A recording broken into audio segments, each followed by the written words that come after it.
Sud Radio, le 10h midi, mettez-vous d'accord, Valérie Expert.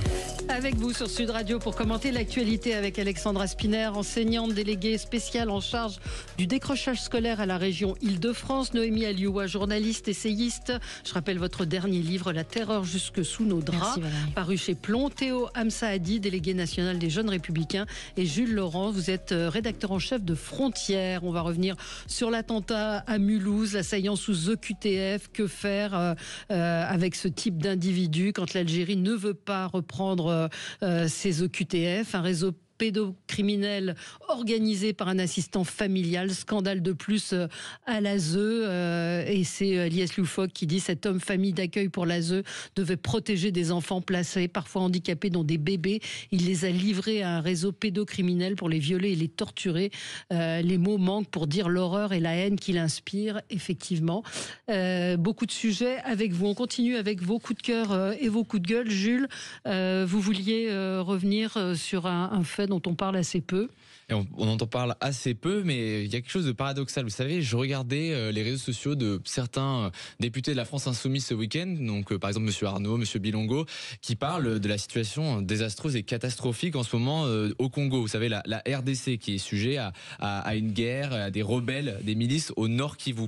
Et ce qui est intéressant et frappant, c'est qu'ils parlent de la situation effectivement qui est désastreuse, mais on a appris ce week-end que entre le 12 février et le 15 février, il y avait eu un massacre de chrétiens par des milices donc au Nord Kivu, des milices islamistes. Ils ont décapité femmes, enfants, ils ont décapité des personnes âgées. Vous savez comment ils font? Ils les font marcher de village en village, et ceux qui n'arrivent plus à marcher, finalement, ils les rassemblent et ils les tuent. Et donc, je notais déjà premièrement que Monsieur Bilongo, dont c'est d'ailleurs le pays d'origine, qui parle souvent de cette situation, eh bien, s'est abstenu de parler de ce massacre absolument horrible de ces milices islamistes qui viennent s'implanter récemment. C'est récemment.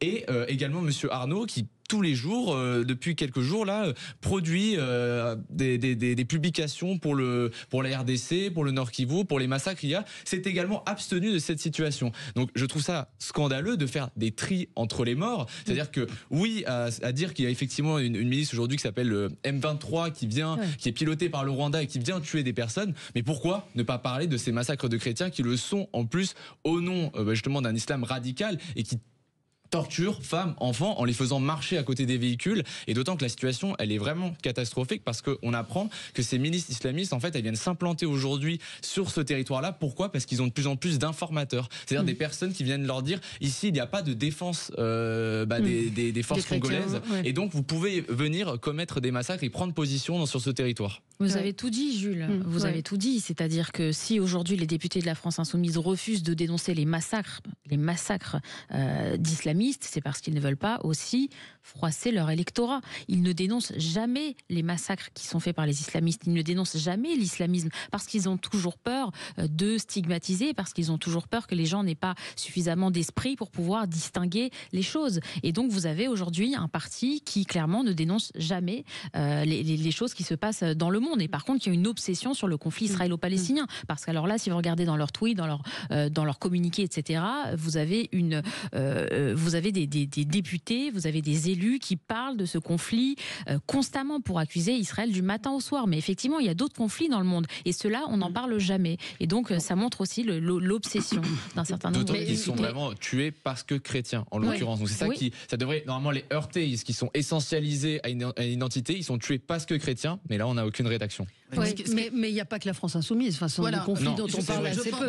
Mais pourquoi j'en parle? C'est parce qu'ils parlent actuellement de cette situation au Nord Kivu. Ils font des publications tous les jours pour dire que justement que le Rwanda pilote des milices, mais il y a un massacre en cours, on en apprend. Est-ce que vous avez remarqué que les massacres des chrétiens sur le continent africain sont toujours des massacres dont on a connaissance toujours en décalé. C'est-à-dire que ça n'est jamais un sujet suffisamment important pour qu'il fasse la une de notre actualité. Et ça, c'est terrifiant. Alors oui, je suis parfaitement d'accord sur le fait que la France Insoumise passe sous silence tous ces massacres, mais pas que sur le continent africain. On l'a vu récemment avec les massacres du 7 octobre, l'attitude infamante de LFI. Mais je pense que ça ne doit pas nous dédouaner, nous, Non.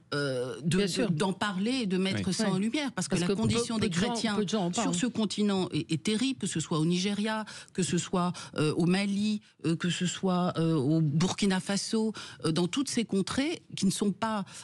les chrétiens ne sont pas victimes de guerres tribales, mais bien de persécutions contre leur religion. Et ça, il ne faut pas cesser de le dénoncer. Sauf que pas grand monde. Mais oui, mais je suis d'accord. Pas grand monde en parle parce que aussi il y a une idée dans la tête de ces gens-là qui est totalement, à mon sens, un contresens historique total. C'est que le chrétien est obligatoirement un dominateur. Sauf que c'est faux. Le chrétien est une personne qui vient du Proche-Orient historiquement. C'est une religion qui s'est implantée là-bas et qui aujourd'hui les chrétiens, que ce soit en Afrique, que ce soit au Proche-Orient, on parle aussi de l'Irak, de la Syrie. Aujourd'hui, s'effacent totalement des paysages, alors que le christianisme est né là-bas. Et là, la France a un rôle à jouer, les politiciens français ont un rôle à jouer, parce que c'est le pays qui historiquement protège les chrétiens d'Orient, notamment avec les domaines en Terre Sainte. C'est le pays qui protège historiquement les chrétiens, et donc je pense qu'on doit tous se rassembler derrière cette cause-là. François Fillon à l'époque le faisait brillamment avec son association, et notamment je pense à une association bien connue qui est SOS Chrétiens d'Orient. Je pense qu'on doit tous de nos côtés les soutenir, parler de leur combat, parler de ce qu'ils font pour défendre les chrétiens qui sont massacrés dans l'indifférence générale. Et c'est bien triste. Et je ne comprends pas, je dois dire, au risque de choquer, le silence coupable de l'Église. Oui, aussi. Voilà. Aussi, l'Église qui ne dit pas grand-chose.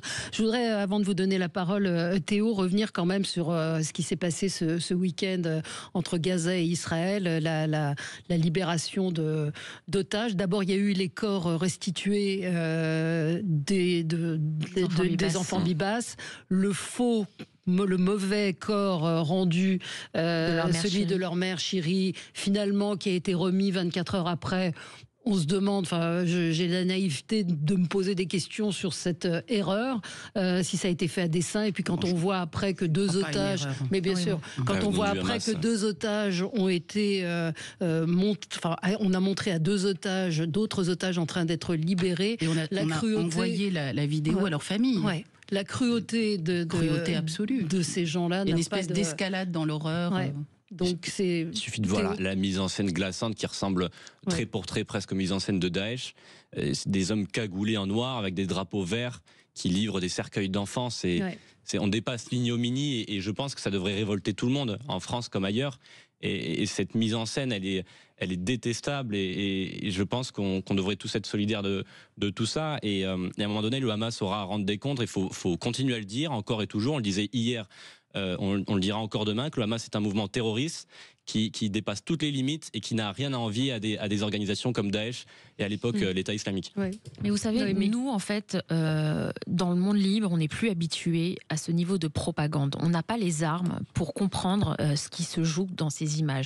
C'est-à-dire que quand j'ai regardé sur les chaînes de télévision arabes, effectivement, ce spectacle macabre d'hommes avec des armes devant des cercueils qui font une sorte de spectacle comme s'ils remettaient des trophées, je me suis dit, je n'arrive pas à comprendre que dans leur tête, ils trouvent que c'est normal de faire ça.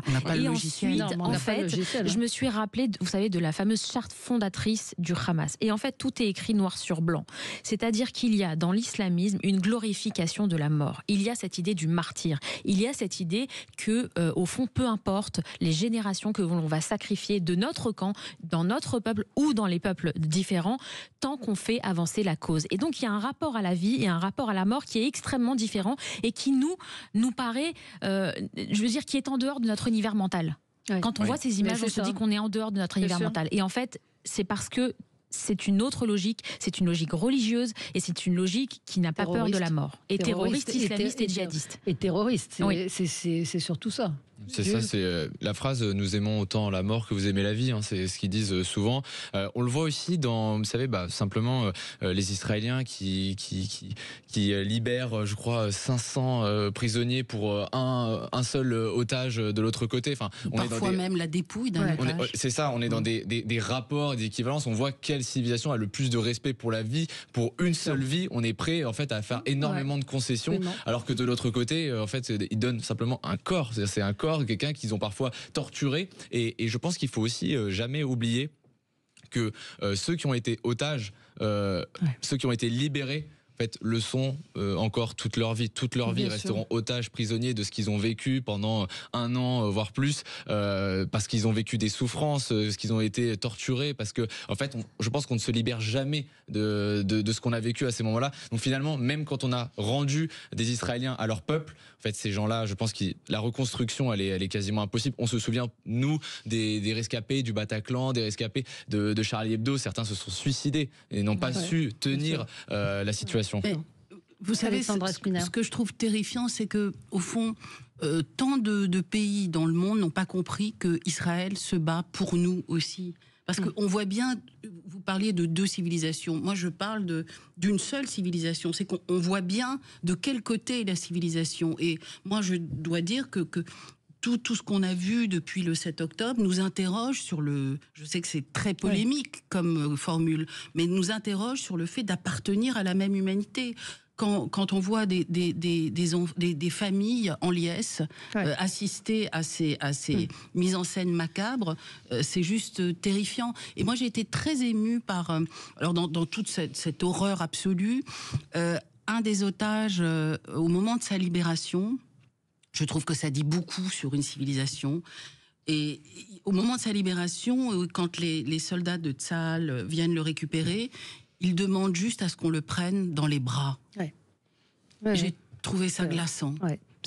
Mais tout était terrifiant, obligé le père des enfants Bibas à dire qu'il est heureux de retrouver sa femme et ses enfants, alors qu'ils savent très bien, d'obliger les 2 otages qui ont été libérés à embrasser sur le front leur geôlier. Enfin, il y a c'est là qu'on est dans la barbarie, et même dans le sadisme, c'est-à-dire qu'est-ce qui les oblige à torturer. C'est ça exactement, c'est une perversion. Vous savez, il y a un certain nombre de témoignages qui sont parus dans la presse sur ce qu'ont vécu les otages, ceux qui étaient d'ailleurs libérés en novembre 2023, seulement après 1 mois au cours de la première libération. Et je me souviens de témoignages d'enfants qui disaient qu'on les avait marqués à la jambe au pot d'échappement, on les brûlait pour que si jamais ils veulent s'enfuir, on puisse les reconnaître. Et là, on se dit qu'on est vraiment dans la barbarie. On est vraiment dans quelque chose qui est le mal pour le mal, la souffrance pour la souffrance. Oui, hélas, c'est ça, bien terrifiant. sûr. On se retrouve dans un instant et on va parler d'autre chose. On va revenir sur l'attentat l'attentat terroriste qui a eu lieu à Mulhouse, l'assaillant sous OQTF. Tout avait été, la chaîne judiciaire avait été respectée, mais cet homme était en liberté et n'avait pas pu être renvoyé en Algérie. À tout de suite. Sud Radio. Sud Radio. Parlons vrai. Parlons vrai. Sud Radio. Parlons vrai.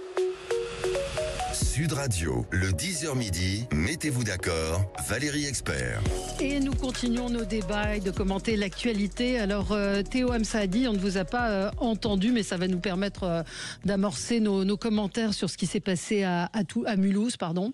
Oui, alors moi j'ai décidé de porter mon coup de gueule sur la réaction de Jordan Bardella suite à la terrible attaque qui a eu lieu à Mulhouse, l'attentat terroriste. Jordan Bardella n'a trouvé rien de mieux à faire que de critiquer un excès de communication de la part du ministre de l'Intérieur. C'est-à-dire qu'à un moment donné, on devrait tous être derrière l'action des forces de l'ordre, derrière l'action du ministre de l'Intérieur. Jordan Bardella critique Bruno Retailleau de communication. Alors venant de Jordan Bardella, je trouve que c'est quand même une vaste hypocrisie. C'est assez drôle, oui. Une vaste hypocrisie parce que depuis quelques années, Jordan Bardella est plus présent sur TikTok qu'au Parlement européen. Voilà, et qu'à la région, je rappelle quand même qu'il est élu, les conseillers régionaux, on ne le voit absolument jamais. Mais c'est tout Jordan Bardella, ça, et tout le Rassemblement national. C'est-à-dire une vaste hypocrisie permanente qui est dans la communication, dans la surenchère. Et en réalité, aujourd'hui, ils font face à un ministre de l'Intérieur qui s'appelle Bruno Retailleau, qui est de droite même aux manettes, et qui a des résultats. Notamment quelques-uns, peut-être sur les OQTF, on en parlera tout à l'heure, mais pendant des années, on nous a dit que c'était un problème insurmontable, les OQTF. Aujourd'hui, depuis qu'il est à Beauvau, on a une augmentation du taux d'exécution des OQTF de plus de 180%. Alors c'est un début, ça fait pas tout, mais c'est quand même, je pense, des résultats qui sont assez flagrants et qui montrent qu'on a des résultats, et c'est ce qui fait peur au Rassemblement national. C'est ce que Sébastien Chenu ce matin disait, c'est bien de jouer à Popeye, mais derrière, il faut des résultats. Oui, écoutez, moi je suis quand même très très étonnée de voir que le Rassemblement national maintenant a choisi comme cible Bruno Retailleau. Très bien, la seule chose que ça montre en réalité, c'est que la droite forte, La droite alignée sur ses convictions, c'est le meilleur rempart contre l'extrême droite. Ça en est la preuve, puisque tout le Rassemblement national est mobilisé pour s'attaquer à Bruno Retailleau, qui est quand même bien le premier qui s'attaque sérieusement aux problèmes qui nous minent. C'est de bonne guerre. Vous savez bien pourquoi est-ce qu'il s'attaque au Rassemblement national. C'est parce que en fait, il essaie de siphonner les voix. Les uns essaient de siphonner les voix des autres. Ils marchent sur les plates-bandes quelque part. Ils partagent en commun un certain nombre, un corpus idéologique. La lutte contre l'immigration, la lutte contre l'insécurité. Mais je crois que ce sont des thèmes que tous les Français partagent. C'est pas un corpus idéologique d'extrême droite. Agir en partir, c'est ce qu'a dit Bruno Retailleau. Mais au fond, sur le fond de l'affaire, je pense quand même que c'est vrai que Retailleau surcommunique aussi. Alors vous avez raison, Bardella surcommunique aussi. Mais enfin, vous voyez tous les vendredis, vous voyez Bruno Retailleau. Il surcommunique, il est bien obligé de rendre compte de son action. À chaque fois qu'il doit parler du narcotrafic, il va quelque part et il fait des conférences de presse qui sont hyper longues. C'est son rôle. Et puis il y a quand même des résultats. D'expliquer la pédagogie de son action. Non, ça va un peu plus loin. Mais bon, ils le font tous. Pour avoir un peu du discernement sur cette affaire Retailleau, moi je trouve qu'il faut quand même reprendre les chiffres de l'immigration qui sont quand même très mauvais. On a moins de taux d'exécution aujourd'hui de QTF que sous Castaner. Aujourd'hui.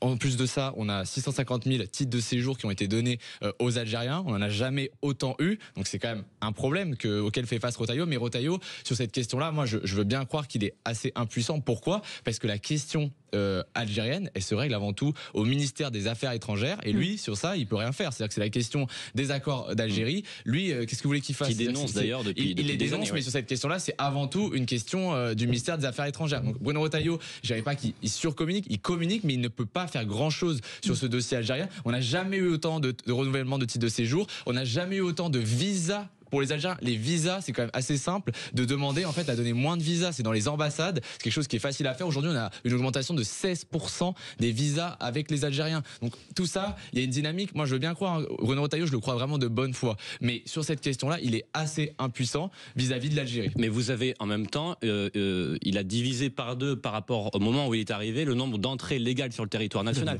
Donc Bruno Retailleau a un périmètre restreint, c'est-à-dire qu'on n'a pas de majorité absolue. Il a un gouvernement où il y a des ministres qui ne sont pas tout à fait d'accord avec lui et qui parfois ne montrent pas beaucoup de solidarité avec lui.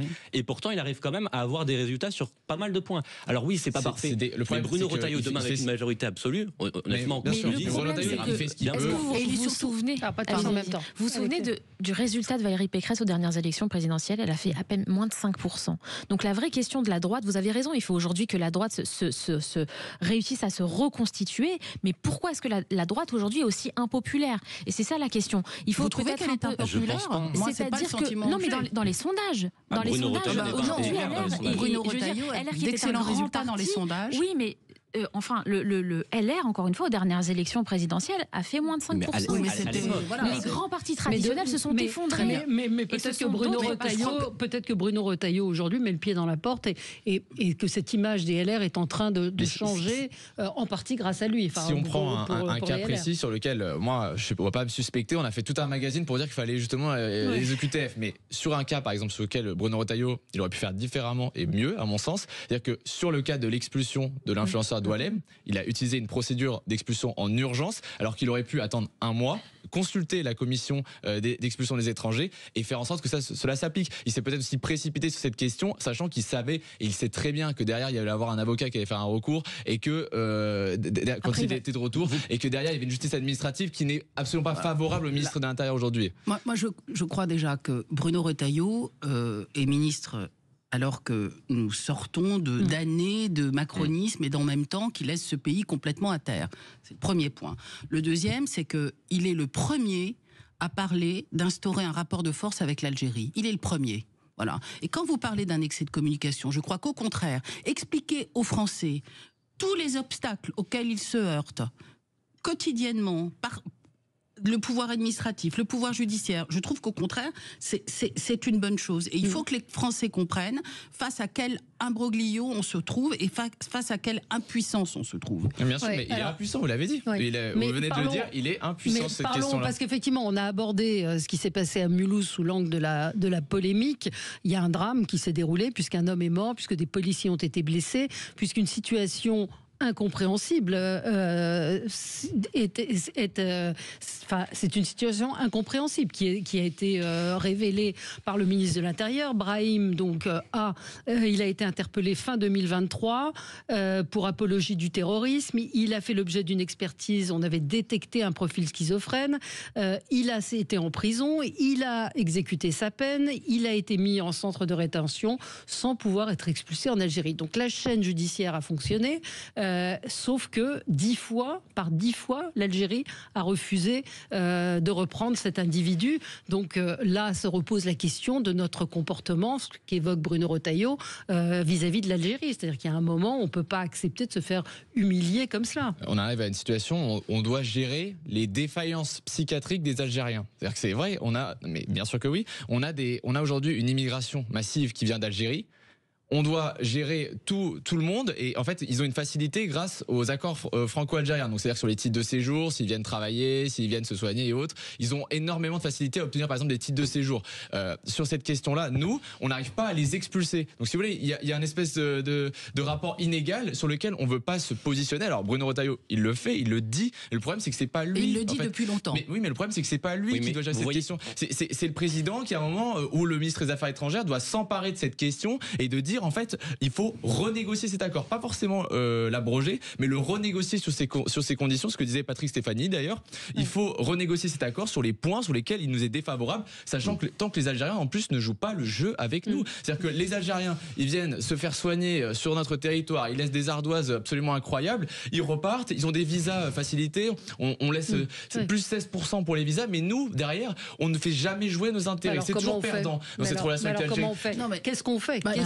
Il faut durcir le bras, tout simplement durcir le bras de fer avec l'Algérie. Quand l'Algérie met de la mauvaise volonté, il faut renégocier l'accord avec les laissez-passer consulaires, c'est tout simplement pas acceptable. Mais je vous rappelle que trois générations après l'indépendance, le président de la République a accepté de culpabiliser notre pays sur son passé colonial. Absolument. Je crois que le point de départ, il est là. Il est là. Et donc on est obligé de revenir complètement en arrière, comme on le fait malheureusement souvent en Macronie, en politique étrangère. Et c'est là toute la difficulté. Il faut désormais durcir le bras de fer réellement et assumer et affronter un conflit dur avec l'Algérie. Et d'autant que ça en dit long sur aujourd'hui le changement de notre menace terroriste qui est en fait moins ce qu'on pouvait connaître à l'époque en 2015, c'est-à-dire des attentats très planifiés, organisés et autres. Aujourd'hui, on a beaucoup d'attentats au couteau avec des profils psychiatriques complètement dérangés que nous, on doit gérer et qu'on n'arrive plus à expulser. On en a beaucoup qui viennent d'Algérie et c'est ça le problème, c'est qu'on a un changement de nature de la question terroriste qui relève presque même d'une question en fait de menace à l'ordre public avec des gens qui se revendiquent d'Allah et autres, mais en fait, ils ont simplement des problèmes psychiatriques qu'on n'arrive pas à expulser. C'est ça aussi une majorité de la menace terroriste en France, c'est des personnes de manière individuelle, de manière éparse, qui d'un seul coup vont se radicaliser dans leur coin, vont agir en dehors de celles des très jeunes de 12-13 ans qui se radicalisent sur les réseaux sociaux. Mais on a beaucoup de profils psychiatriques qui vont prendre des couteaux et qui vont d'un seul coup dans un métro, dans des transports en commun, en ville. Et ça, c'est une question même de santé publique. C'est-à-dire que soit on les traite directement, soit on les expulse. Mais il n'y a pas d'entre-deux possible. Le problème, c'est qu'on a l'impression que les mots ne se transforment pas en actes. Et c'est vrai que quand on voit Bruno Retailleau qui prend le problème à bras-le-corps, qui dénonce comme aucun autre n'a dénoncé avant lui en tant que ministre de l'Intérieur, on se dit qu'on attend aussi des résultats. Et c'est peut-être ces résultats-là qu'on attend qui ne viennent pas. Et enfin, il y a des choses très concrètes qui ont été mises sur la table. Vous connaissez sans doute Xavier Driancourt, ancien ambassadeur de France en Algérie, qui a publié plusieurs tribunes, dans le Figaro notamment, où il explique très concrètement comment la France peut agir, quels sont les leviers pour la France pour pouvoir engager ce rapport de force et pour le gagner assez facilement, parce que je rappelle quand même que nous sommes un grand pays. Alors quelques-unes des mesures dont il parle souvent, vous l'avez évoqué Jules, brièvement, abrogation de l'accord sur la circulation des personnes de 1968, exemption des visas pour les titulaires de passeports diplomatiques, des contrôles fiscaux ciblés sur des personnalités algériennes en France, etc., etc. Il décrit très très bien les leviers dont dispose la France pour pouvoir agir. Et donc, peut-être qu'à un moment donné, au-delà de sortir les grands muscles, de faire des grandes phrases, on va décider de mettre en place et de prendre des décisions assez fermes qui vont nous permettre aussi d'avoir plus de poids dans tes relations avec l'Algérie. On va marquer une pause et on se retrouve dans un instant. Et une auditrice pose une question, savoir cet homme avait refusé de signer au commissariat comme il devait le faire tous les jours et on l'a laissé repartir. J'ai entendu un ancien patron de la police judiciaire dire que oui, c'était possible. Donc ça veut dire que notre état de droit aujourd'hui n'est pas fait pour ce type d'individu. On se retrouve dans un instant avec vous. À tout de suite. Sud Radio. Sud Radio. Parlons vrai. Parlons vrai. Sud Radio. Parlons vrai. Sud Radio, le 10h midi, mettez-vous d'accord, Valérie Expert. Et nous continuons de commenter l'actualité. Théo, peut-être un mot encore sur Mulhouse, à savoir qu'il y a un conseil interministériel qui se réunit mercredi, qui était prévu de longue date. Mais bon, des conseils, des réunions, des rendez-vous, quand est-ce qu'on agit, bon sang ? Quand est-ce qu'on agit ? Je pense qu'on a déjà commencé à agir, c'est-à-dire que pour une fois, dans ce cas-là, dans ce terrible attentat, la chaîne pénale a fonctionné, la justice a fait son travail, les forces de l'ordre ont fait leur travail. Seulement, voilà, il y a ce problème avec l'Algérie qui se pose une fois encore, qui refuse d'aider la France, parce que l'Algérie, on l'a dit tout à l'heure, la France a montré des faiblesses dans le passé vis-à-vis de l'Algérie, et l'Algérie se comporte comme une hyène sur une personne qui est en faiblesse. Elle essaye de choper le cadavre et de nous atteindre nous-mêmes. Et je pense que pour l'instant, on a pris le bon bout sur ce sujet-là. On est ferme sur la question de l'Algérie, notamment, on l'a dit tout à l'heure, à l'initiative de Bruno Retailleau, on a changé totalement de doctrine. Il faut se rappeler ce qu'étaient comme les derniers gouvernements d'Emmanuel Macron. C'était des gouvernements totalement soumis politiquement à l'Algérie et qui avait peur de dire les termes face au régime algérien. Et aujourd'hui, on est dans une inverse totale. Donc maintenant, il faut que le président de la République suive. Parce que Jean-Noël Barrot est beaucoup plus prudent dans son discours. Bien sûr, mais il y a des nouvelles voix c'est toute aujourd'hui. la difficulté de ce gouvernement. C'est ça. Et mais il y a des nouvelles voix quand même aujourd'hui dans le gouvernement et dans les groupes que forme aujourd'hui le socle commun qui dénoncent ouvertement et fermement ce qui se passe avec l'Algérie, notamment la dénonciation des accords d'Évian. À un moment donné, il va falloir dénoncer et aller jusqu'au bout de ces accords-là. Je vois que Horizon a rejoint les Républicains sur cette question-là. On doit dénoncer ces accords. On doit repartir de zéro avec l'Algérie, en oubliant et en arrêtant d'immiscer le passé dans ces histoires-là, parce qu'à un moment donné, moi je suis né en 2003, j'ai jamais connu l'Algérie française, je m'en fiche royalement. L'Algérie est un pays souverain, ils ont leur république, ils doivent agir en maître de leur destin. Et donc d'être totalement dépendant de la France, encore une fois, année après année, de demander des comptes, de demander à ce qu'on nettoie le Sahara, de refuser les ressortissants alors que c'est des gens qui ont la citoyenneté algérienne. Enfin, à un moment donné, ils retiennent Boualem Sansal, qui est un écrivain passionnant, qui est franco-algérien, donc il y a aussi la nationalité française.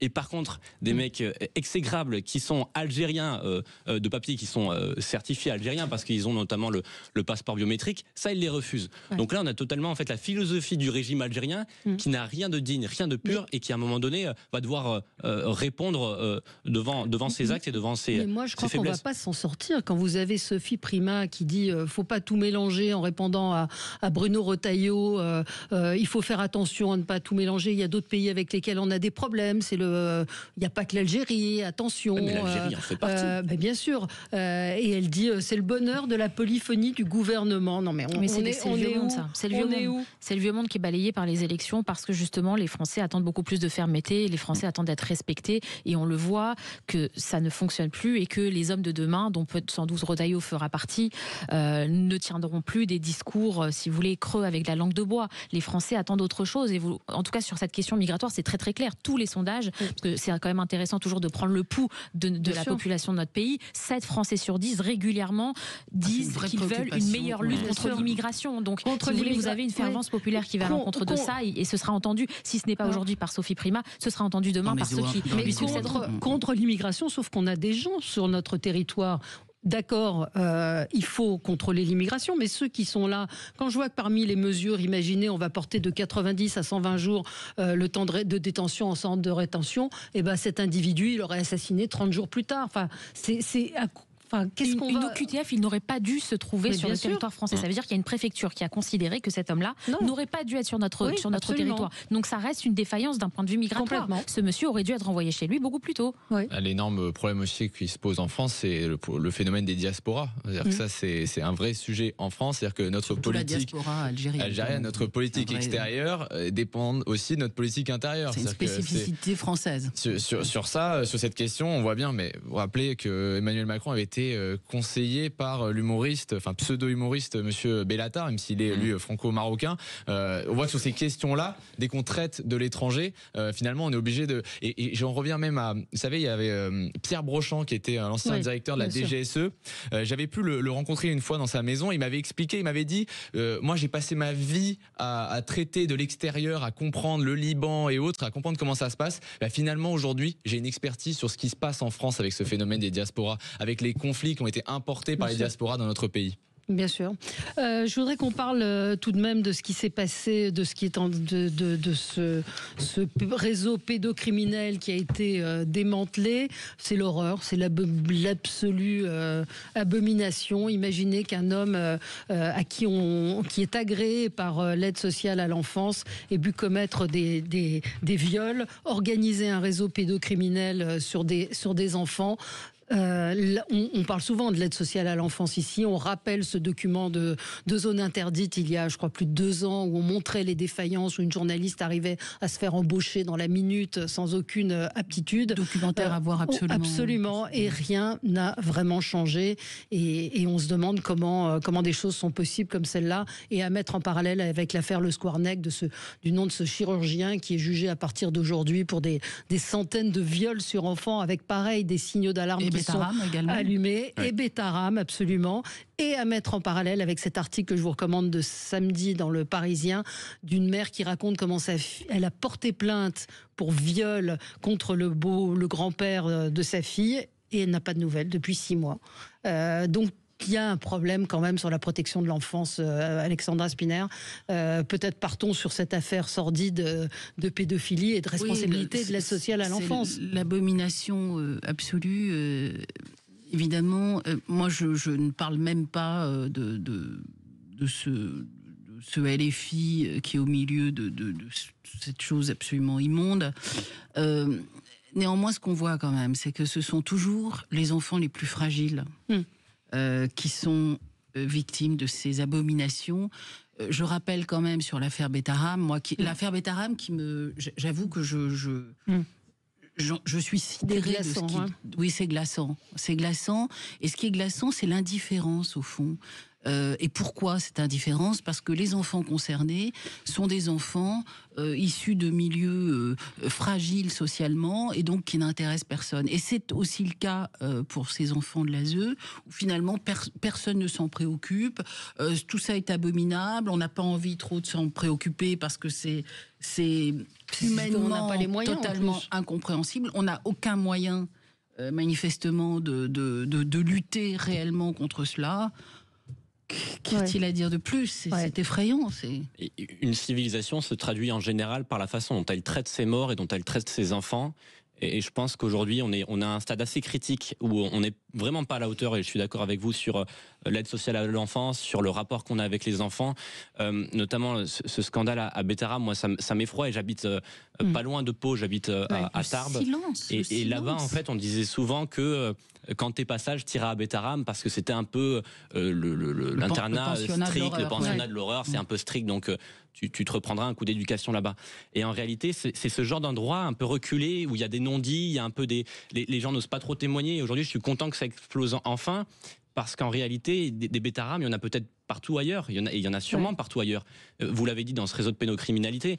Et la pédocriminalité en France, mais comme dans le monde, aujourd'hui n'est pas suffisamment traitée. On sait que c'est un sujet massif, que les pédocriminels ne sont pas suffisamment condamnés et la peine qu'ils encourent n'est pas suffisamment condamnée. Aujourd'hui, il faut à un moment donné qu'on réfléchisse à quelque chose. Un pédocriminel, quelqu'un qui abuse d'un enfant, qu'est-ce qu'il doit avoir ? Moi, je pense qu'il doit être en prison le plus longtemps possible, parce qu'il n'y a rien de pire que d'abuser d'un enfant. Rien de pire. Mais oui, vous savez ce qui est inquiétant, pour revenir sur l'affaire le Squarnec, c'est pas qu'il y ait un pédocriminel, c'est qu'il y ait tout un système qui l'ait laissé pendant 30 ans sévir, et donc il y a une faillite à tous les étages. Vous avez des adultes qui n'ont pas entendu, des familles qui étaient dans le déni, la police qui a laissé faire pendant longtemps, et vous avez un exemple précis dans cette affaire. J'ai appris qu'en 2005, il avait été déjà condamné pour détention d'images pédopornographiques. Et ça ne l'a pas ensuite empêché de pouvoir travailler avec des enfants. Donc là, il y a aussi peut-être une responsabilité qui doit se poser sur celle de l'ordre des médecins. Donc il faut que chacun prenne ses responsabilités dans ce genre d'affaires. Oui, je parle de Le Squarnec. Mais il y avait une infirmière qui disait, mais bon, d'abord, on n'aurait pas pu imaginer, mais on avait besoin de lui, on avait besoin de ce médecin, sinon l'hôpital ne pouvait plus tourner.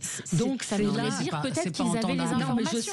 Mais je sais, mais je vous dis que des gens étaient au courant, mais qu'ils ont fermé les yeux. Et c'est le plus grave dans ce genre d'affaires, c'est les gens qui ferment les yeux. Parce que s'il a pu agir pendant 30 ans sur des centaines d'enfants, c'est aussi qu'il y a tout un système qui a permis à ce que ça arrive. Et encore une fois, un pédocriminel, il agit seul, mais il y a ensuite, s'il peut agir autant de temps et s'il peut y avoir autant de victimes, c'est aussi qu'il y a d'autres responsabilités à établir. La place coupable de ceux qui se taisent, qui ne veulent pas intervenir, et c'est ça qu'il faut pointer du doigt pour éviter que ça se répète. Il faut que tout le monde, à un moment donné, prenne ses responsabilités, et que s'il y a des doutes concernant une personne, et peu importe ce qu'elle est, médecin ou autre, eh bien, il faut tirer la sonnette d'alarme. Quand je le mets en rapport avec l'enquête du Parisien de samedi, c'est que cette femme porte plainte contre le grand-père, qui était le beau-père, le compagnon de la grand-mère, qui 6 mois, elle n'a aucune nouvelle. Personne ne l'a appelé. Et l'homme vit à 10 minutes de chez eux, elle peut le croiser, la jeune fille peut le croiser. Enfin, c'est aberrant d'imaginer qu'une situation comme celle-là est possible. Les signalements pour des actes pédocriminels, ils ont augmenté de 12 000% en 10 ans. Donc déjà, il y a une parole qui s'est libérée aussi. Il y a une parole qui s'est libérée, mais effectivement, la question après, c'est comment notre société, elle arrive en fait à isoler, à mettre de côté, donc en prison, et pour toujours, il le faut, des personnes qui sont déviantes et dangereuses pour notre société. Parce que on sait qu'il y a des personnes, mais si elles ressortent au bout de 30 ans, elles seront toujours pédocriminelles. C'est-à-dire que c'est comme ça. C'est-à-dire que, et donc il y a cette question se pose de comment aujourd'hui, qu'est-ce qu'on fait comme choix pour sauver nos enfants? Qu'est-ce qu'on fait comme choix pour les protéger? Est-ce qu'il faut prendre le risque d'aller dans une optique de réinsertion du pédocriminel dans notre société, ou est-ce qu'on estime qu'il est trop dangereux et on le met de côté? Et c'est un choix que doit faire notre société sur cela aujourd'hui. Mais même, je vais jusqu'à des affaires qui est un peu différente, mais par exemple l'affaire de la petite Lola, c'était aussi une question de comment on protège nos enfants. Quel rapport on a à la vie par rapport à nos enfants? La question du Covid a aussi posé cette question lorsqu'on pesait justement la balance entre effectivement les personnes âgées, les personnes qui avaient qui étaient âgées, donc qui avaient plus de risques de mourir, et par rapport à la liberté des enfants. En permanence aujourd'hui, on se questionne sur quel rapport et quel rôle, quelle place on donne à nos enfants et comment on les protège. Et on voit qu'avec des affaires comme Betaram, qui en plus dégradent énormément, encore une fois, l'image du catholicisme en France, c'est-à-dire que on a l'impression que c'est une nuit sans fin sur l'Église catholique, et en permanence on a des affaires qui ressortent. C'est absolument terrible. Moi, sur l'affaire Betaram, quand même, je déplore que certains encore veuillent minimiser cette affaire. On a aujourd'hui 72 plaintes, je crois, plus tous ceux qui sont restés silencieux et qui n'ont pas encore dénoncé les horreurs dont ils ont été victimes. Ce que je constate quand même, c'est qu'il y a encore de fortes résistances et qu'on veut encore protéger l'institution. Vous parliez des silences coupables. Là, en l'occurrence, sur Betaram, des silences coupables, on pourrait en dénoncer un certain nombre. À l'infini. On a 300 victimes dans l'affaire le Squarnec. Enfin, à quel moment avec beaucoup d'actes prescrits. L'ampleur, on prendra la mesure de l'ampleur de ces horreurs. Quoi. Et puis commençons par l'ASE, l'aide sociale à l'enfance. C'est quand même un dysfonctionnement d'État. Absolu, avec des enfants qui fuguent, des filles qui se prostituent, des trafics de drogue.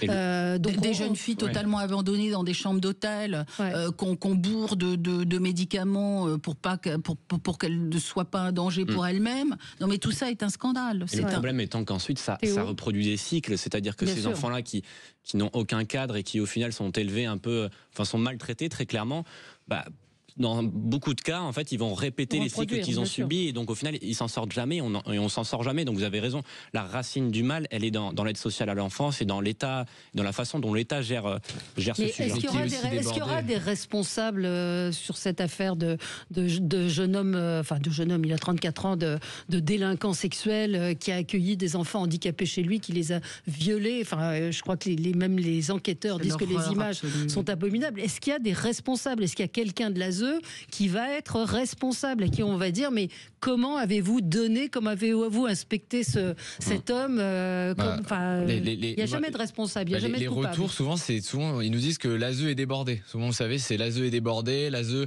notamment même sur la question migratoire, parce qu'on a aujourd'hui une inconditionnalité de notre droit. Vous savez, tout le monde aujourd'hui peut accéder aux aides sociales en France. Et donc, par exemple, sur la question de l'ASE, on a énormément de mineurs isolés qui sont en fait clandestins et qui même parfois sont pas mineurs et qui viennent en fait profiter de notre système et qui débordent et qui empêchent aussi qu'on ait des services sociaux qui soient performants. C'est aussi ça, il faut le dire, c'est-à-dire que si on veut avoir des services sociaux performants, on ne pourra pas les avoir pour toute la planète.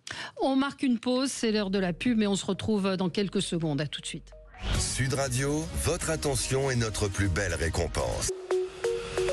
Sud Radio, le 10h midi, mettez-vous d'accord, Valérie Expert.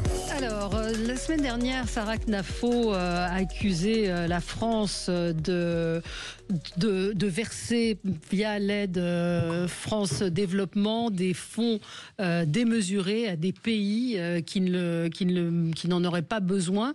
Donc, le ministre hier a démenti. Il faut rentrer un peu dans les chiffres pour comprendre que c'est pas les sommes qu'a annoncé Sarah Knafo qui sont données à l'aide au développement à l'étranger. Oui, en réalité, il y a une instrumentalisation, on va pas se le mentir, de la part de Sarah Knafo sur ce sujet-là. Par contre, ça ne doit pas non plus nous empêcher de repenser totalement l'aide au développement. Typiquement, on parlait tout à l'heure du cas algérien, que l'Algérie reçoive de l'aide de la part de la France pour se développer, c'est quand même une vaste blague. Et honnêtement, je pense que ça va changer dans les prochaines semaines, les prochains mois. Comme on l'a dit, on a au gouvernement maintenant une doctrine nouvelle qui s'installe, qui est celle d'un rapport de force vis-à-vis de l'Algérie. Donc je pense que dans les prochains mois, on assistera à un changement. Il y a un autre exemple, il me semble que la Chine aussi reçoit de l'argent de la part de l'Agence française de développement. Donc il faut se poser ces questions-là, quel pays les mérite ou pas. Il y a aussi la question des Comores, dont on parle peu, et de Mayotte, de l'outre-mer, qui est un sujet qui me tient à cœur, dont on ne parle jamais. Les Comores aujourd'hui sont un pays voyou aussi qui revendique l'île de Mayotte, donc qui revendique une partie du territoire national et qui reçoit de l'argent de la part de l'État français. Donc là aussi, on a schizophrénie totale. En fait, la France a ce don depuis des années de s'auto-flageller et en plus de se porter soi-même des propres coups. Donc c'est quand même merveilleux dans ce pays-là. Mais bon, voilà, je pense qu'on va changer dans les prochaines semaines et dans les prochains mois et avoir une agence française de développement qui est essentielle, mine de rien, elle est quand même essentielle pour venir en aide aux populations, notamment en Afrique, qui avec des pays pour lesquels on partage des liens très forts, c'est essentiel. Mais par contre, à un moment donné, les pays qui sont nos ennemis, on arrête de les aider et ce sera une bonne chose. Est-ce qu'on a encore des pays amis en Afrique? Oui, on en a. La Côte d'Ivoire, le Gabon. Donc l'AFD, il est trompeur de dire que donc l'aide française au développement distribue l'argent du contribuable, comme l'a dit Sarah Knafo. L'agence fonctionne comme une banque, contrairement aux idées reçues. Et ce que suggère Sarah Knafo, l'agence ne puise pas la majorité de ses ressources dans les caisses de l'État. 85% de son financement provient d'emprunts contractés auprès d'investisseurs privés. Donc c'est effectivement pas tout à fait ce qui avait été dit. Mais vous avez raison de dire qu'il faut se poser la question de l'aide aux pays étrangers. Donc ça veut dire que c'est 15% donc de subventions.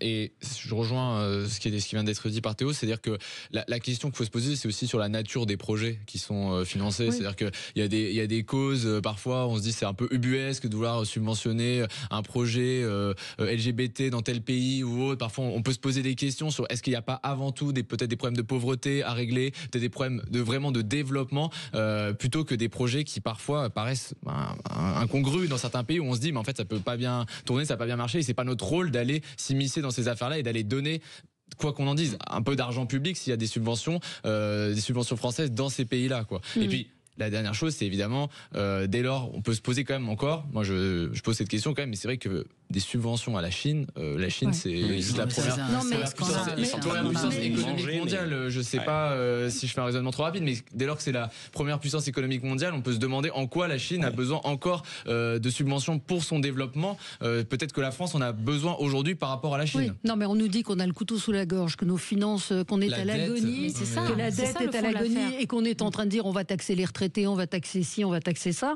Peut-être qu'il y a des économies à aller chercher.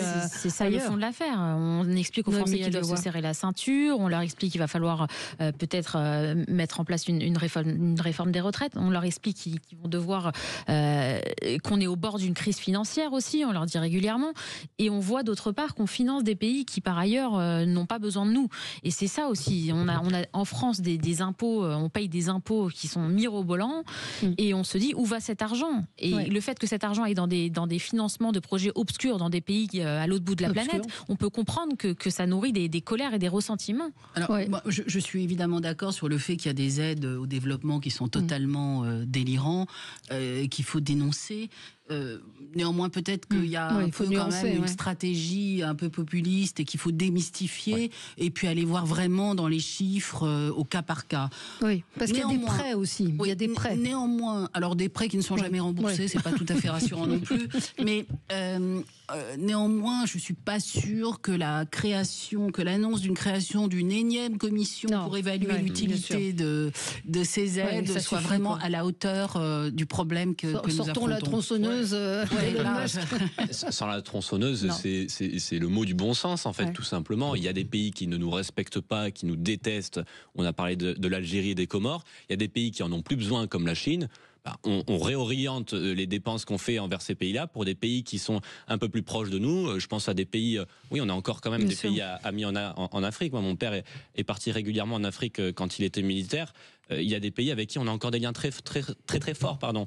Et je pense qu'on doit continuer à les aider. On va peut-être remettre les pieds dans le plat, mais l'Afrique et certains pays ont quand même des présidents corrompus, des présidents milliardaires, des présidents qui ont pillé leur peuple. Là-dessus, on est d'accord. Mais ces aides aussi, elles ont vocation à plus de stabilité mondiale, à aussi plus de santé globale, vocation aussi à installer des partenariats stratégiques. Je veux dire, il faut sortir de ces postures populistes et aller voir vraiment au cas par cas. Si on est vraiment critique de l'immigration, il faut effectivement subventionner, et il faut à un moment où ce soit des fonds privés, il faut donner de l'argent pour qu'il y ait des stabilités dans les pays. Si on pense juste au Niger, j'ai plus les chiffres, ils vont être 500 millions, quelque chose comme ça, dans 20 ou 30 ans. Mais c'est une bombe migratoire. C'est-à-dire qu'il faut à un moment donner un cadre. Alors faire ce qu'on peut. L'idée, c'est pas non plus de donner toutes nos caisses pour le Niger, mais si on est critique de l'immigration, dans le même temps, il faut aussi être cohérent et logique. Absolument. Et savoir stabiliser des pays, parce que l'immigration, dès lors qu'ils sont en France, c'est trop tard. C'est trop tard. L'immigration, elle se joue avant tout. Mais est-ce que ça a marché jusqu'à maintenant? Est-ce que ces pays empêchent leurs ressortissants? C'est l'efficacité. Est-ce que ces pays gardent leurs ressortissants? Non. Est-ce que les dirigeants sont corrompus? Oui. Ça se combine aussi avec une communication d'un pays qui va dire, par contre, nous, on ne vous reçoit plus. C'est-à-dire que tout va dans le même sens. C'est-à-dire qu'il ne faut pas d'un côté dire on vous donne de l'argent, et par contre, si vous êtes chez nous, on vous accueille. Ça marchera pas, ça. Ils vont venir. Il y a un principe de réciprocité. C'est ce qui avait été essayé avec les Comores, si je dis pas de bêtises, et qui n'a pas fonctionné. Là, on marche sur la tête. Sur les Comores. Les Comores, ils veulent envahir. C'est pas pareil. Mais on leur a donné de l'argent pour qu'ils gardent leurs ressortissants, et ils ne l'ont pas fait. Donc, d'ailleurs, il y a l'action. Je voulais la saluer. La députée Lyotte de Mayotte, qui mène une très bonne action, notamment pour défendre les intérêts des Mahorais et des Français. Estelle Youssoufa, effectivement, qui est fantastique sur ce coup-là. Et on avait avant chez les Républicains Mansour Kamardine, qui était aussi un magnifique défenseur de la cause de Mayotte. Deux députés tout à fait exceptionnels. Et c'est une île, on n'en parle jamais, j'en profite pour en parler là, qui a à cœur d'être française et qu'on doit défendre jusqu'au bout. Et son amour si je peux faire un parallèle un peu plus loin, encore une fois, on a toujours les mêmes ennemis de l'intérieur qui ensuite vont en fait totalement ignorer ce qui se passe à Mayotte et pire même soutenir les Comores face à Mayotte. On l'a vu notamment pour la niche parlementaire, au sujet de l'aide à Mayotte et du soutien à Mayotte, il y a une partie de la gauche qui aujourd'hui dénigre totalement Mayotte, se fiche de Mayotte pour défendre les Comores. Enfin, à un moment donné, il faut ouvrir les yeux sur ça et se dire qu'on a de la chance d'avoir en France une pluralité incroyable qui fait que on a des Français dans le Pacifique, dans les Antilles, dans l'océan Indien, et que ces gens-là méritent d'être aidés autant que les Français de l'Hexagone. Dans un autre registre, il ne faut pas oublier que, par exemple, on a donné 3 milliards d'euros pour que la Turquie contienne aussi les migrants syriens et autres. C'est-à-dire qu'en fait,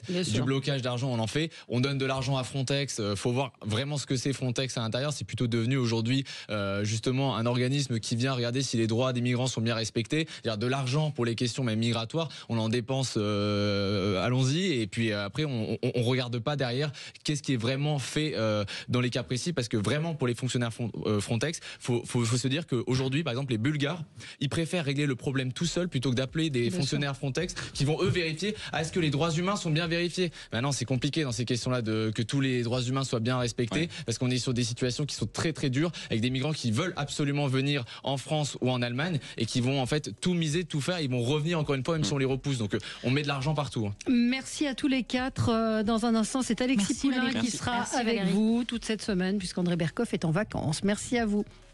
Sud Radio. Sud Radio. Parlons vrai. Parlons vrai. Sud Radio. Parlons vrai.